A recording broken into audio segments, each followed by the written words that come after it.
Ricky के हाथ के अंदर घुसा देता है, लेकिन आगे से रिकी भी उसकी सब उंगलियों को एक तीली की तरह तोड़ देता है। अब रिकी का बदला लेने का वक्त आ चुका था और वो मौके का फायदा उठाकर एक मुक्का सीधा सैमुअल के पेट से आर पार कर देता है और आखिरकार सैमुअल का काम वहीं पर तमाम हो जाता है। सामने खड़े कैदी ये सब देखकर अपने होश ही खो बैठते हैं। इसी दौरान गार्ड आकर उसे वहां से पकड़ कर ले जाते हैं। तभी वहां एक कैदी नरूमी, जो नॉर्थ ब्लॉक का लीडर था, वो उसके पास आता है। आया तो वो रिकी के अंदर अपना डर बैठाने के लिए था, लेकिन जब उसने रिकी के हाथों मैड ड्रैगन को मरते देखा तब वो उसे चूहे की तरह अपना दोस्त बनने के लिए कहता है। लेकिन रिकी उसे कुछ भी कहे बिना वहां से चला जाता है। उसे सीधे एक ऐसे सेल में बंद कर दिया जाता है जहां सबसे खतरनाक कैदियों को रखा जाता था। जैसे पहले मैड ड्रैगन था, इसलिए अब उसे भी यहाँ इस सेल में छोड़ दिया गया। लेकिन तभी उसके सीने के अंदर दर्द शुरू हो जाता है और इसी के साथ हमें फ्लैशबैक का सीन दिखाया जाता है जब वह एक स्टूडेंट था और उसके माँ बाप पहले ही इस दुनिया से जा बसे थे। वह अपनी माँ बाप की कब्र पर आता है तो वहाँ उसके सामने उसका मास्टर जैंग खड़ा हुआ था, जो बचपन में उसे मार्शल आर्ट की ट्रेनिंग देता था। मास्टर उसे उसकी ताकत दिखाने के लिए कहता है, लेकिन जैसे ही वह मास्टर पर हमला करता है,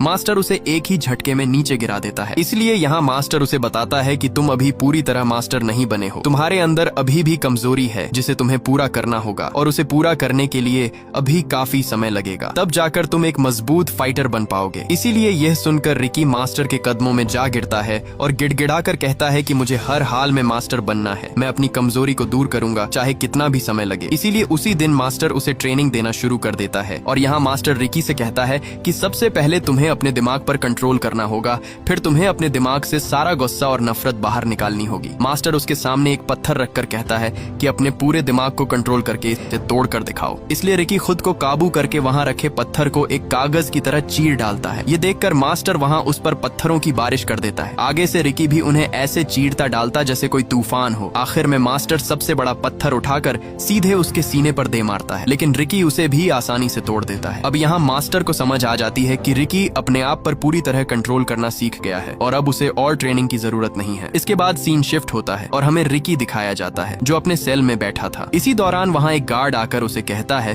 कि तुम्हें असिस्टेंट वार्डन ने बुलाया है। इसलिए उसे सीधे असिस्टेंट वार्डन के पास लाया जाता है, जिसका टेबल खाने से भरा पड़ा था। उसका एक हाथ नहीं था, इसलिए उसने अपने हाथ की जगह पर 2 कुंडों वाली हुक लगा रखी थी और खाना भी वह उसी हुक से खा रहा था। वार्डन गार्ड को रिकी की रिपोर्ट पढ़ने को कहता है। गार्ड उसकी रिपोर्ट पढ़कर बताता है कि रिकी एक यतीम था, उसके माँ बाप नहीं थे और वह बचपन से ही अनाथ आश्रम में ही रह रहा था। उसे स्कूल से भी इसलिए निकाल दिया गया था क्योंकि वहाँ भी वह किसी को भी पकड़कर पीटना शुरू कर देता था। इसलिए उसने म्यूजिक कॉलेज में दाखिला लिया, जहाँ उसने बांसुरी बजाना सीखा। यहाँ तक कि वह अपनी कम उम्र में ही एक गैंग के साथ मिलकर उसने एक आदमी की जान ले ली। इसलिए उसे यहाँ इस जेल में लाया गया। ये सुनकर